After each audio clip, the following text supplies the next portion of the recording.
муҳоҷирон наметавонанд ки аз аэропортҳо даст ба даст ё ки аз кадои раҳ вазъията ҳамаша мефаҳмонем ва бо кадом аэропорт рафтан гузаштан осонтаре ва мо ҳарчӣ кӯшиш мекунем ки барномаҳои мо ба лаҳҷаи кӯчагӣ ва осонфаҳм бигзарад. Салом ба ҳама нафарҳое ки ҳама рӯза видеоҳои моро тамошо мекунед. Як информатсияи нава ба маълумоти шумо расонида баъдан ба саволҳо ҷавоб мегардонем. Касое ки мехоҳед моро дастгирӣ кунед, ҳамин видеоро комментарияша бибинед, як номери WhatsApp закрепит кардагиай, дар ҳамун номери WhatsApp салом бинависонед, 61 падарка барои шумоай. Хоб мавзӯи асосии имрӯзаи мо ба муҳоҷирон бе шиноснома дигар сим-карта барои телефонҳо намедиҳанд ва тағйироту иловаҳо то 10 маротиба зиёд гардонидани гирифтани сим-карта. Федератсияи Русия тасмим гирифтааст ки раванди хариди сим-кортро барои шаҳрвандони хориҷӣ бозбинӣ намояд. Минбаъд барои гирифтани сим-корт муҳоҷирони меҳнатӣ бояд бо шиносномаи биометрии худ ба ширкатҳои мобилӣ муроҷиат намоянд. Тибқи лоиҳаи қонуни наве ки ба Думаи давлатии Россия пешниҳод шудааст, минбаъд шаҳрвандони хориҷӣ барои гирифтани сим-корт бояд шахсан худашон ба ширкатҳои мобилӣ муроҷиат намоянд. Шаҳрвандони хориҷӣ аз ҷумла муҳоҷирони меҳнатӣ метавонанд бо пешниҳод намудани шиносномаи биометрии худ барои истифодаи шахсӣ то 10 рақами телефонӣ бигиранд. Дар ин бора РИА Новости хабар додааст, яъне ки дигар ба мисли пештара муҳоҷирон наметавонанд ки аз аэропортҳо даст ба даст ё ки аз кадои раҳ даст ба даст сим-карта харидорӣ кунанд ё сим-карта бигиранд, истифода бубаранд. Аз ин ҷо пас ҳар як шаҳрванди хориҷие ки дар Федератсияи Русия мехоҳад сим-карта дастрас бикунад, ба ҳамун ширкатҳои мобилӣ рафта шахсан муроҷиат мекунад ва сим-картара харидорӣ мекунад бо шиносномаи хориҷӣ. Ва гуфта мешавад ки барои ҳар як шаҳрванди хориҷӣ вақте ки ба ширкатҳои мобилӣ рафта муроҷиат мекунанд, то 10 дона сим-картара ба номшон кардан иҷозат дода мешавад. Ва гуфта мешавад талабот нисбат ба хориҷиён сахттар мешавад. Шартнома танҳо ҳангоми ташрифи бевосита ба ширкати мобилӣ ва суҳбати рӯбарӯ бо оператори алоқа баста хоҳад шуд. Шиносоии бевосита ва бо истифода аз маълумоти биометрӣ ҳатмист, навиштаанд дар хабарнома. Гуфта мешавад ки муносибатҳои меҳнатии шаҳрвандони хориҷӣ бо шахсони ҳуқуқӣ, яъне ҷои кори муҳоҷир илова карда мешавад. Шаҳрвандони хориҷие ки сим-корт доранд бояд дубора бо тартиби нав аз қайд гузаранд.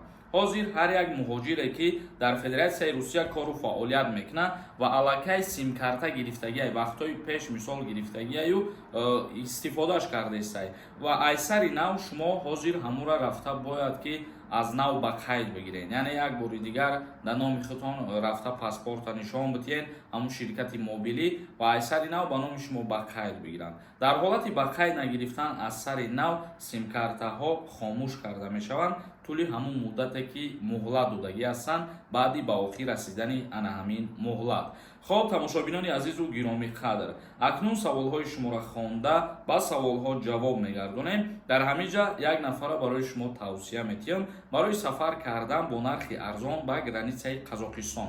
Дар рақамҳои рӯи экран дар WhatsApp бинависонед, бо нархи арзон шуморо ба границаи Қазоқистон мебарад ва ҳуҷҷатотонро дуруст мекунед аз сари нав карда ба хости худованд бо соҳи саломат миёратон. Тоҷиддинов нависондай: ассалому алайкум акаи Сорбон, 2 моҳ ҳаст прописка патента успед накардем. Работа навистагиай, граница мегардонанд ё не ака? Вақте ки шумо аз граница гузаштанӣ мешавед ва таможни контролда агар ки мигратсиони картаи шуморо тафтиш кунанд ки работа нависондагиай ва агар аз шумо патент бипурсанд, баъд дар ин ҳолат имкон астае ки мисол мушкилӣ шавад, лекин бисёри вақтҳо ин чизоро ба назар намегиранд ва намепурсанд. Як кас нависондае ки 1 сол чӣ муҳлатай? Ҳамуна фаҳмонед. Аз кадом авиакаса билет бихарем ва кадом аэропорти Россия бирем? Проверка камтаракай. Дар мавзӯи фурудгоҳҳо, дар мавзӯи рейсҳо худованд розӣ бошад пага як видео мекунем, вазъията ҳамаша мефаҳмонем ва бо кадом аэропорт рафтан гузаштан осонтаре ҳамаша мегӯем барои шумо. Як кас нависонда: ассалому алайкум, патентро чӣ тавр фаҳмидан мумкин кор? Вақте ки шумо мехоҳед фаҳмидан патенти шумо мақсад оригинал ҳаст ё ки не, дар ҳамун шаҳри Москва дар Федератсияи Русия ҷойҳое ҳастае ки мои документи ном дорад, мерен дар ҳамун ҷо муроҷиат мекунед ва проверкаш мекунанд. Мо айни ҳол ин услугоҳоро надорем ва наметавонем дида. Як каси дигар нависонда: ассалому алайкум акаи Сорбон, дар бораи граница мегуфтем. мо аз Тоҷикистон сафар дорем ба шаҳри Москва ба мошин пешакӣ раҳмат.